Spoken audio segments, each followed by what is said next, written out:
Hey everybody! Today we're going to be making fettuccine Alfredo. You're going to need a stick of room temperature butter, 3/4 of a cup of Parmesan cheese, half a block of cream cheese, half a cup of sour cream, 2 servings of fettuccine, salt for the water, and optionally you can add pepper, parsley, or garlic.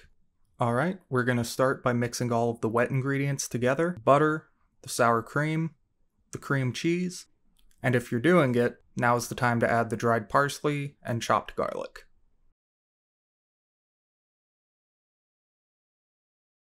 Once it's all in the bowl, make sure you give it a good stir so everything's mixed in, but don't add the cheese yet.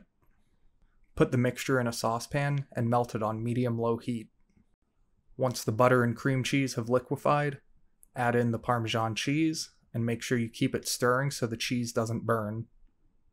Alright, now that the cheese is melted, you're going to take it off of the heat, mix that in with some fettuccine, maybe serve it with some chicken, and enjoy!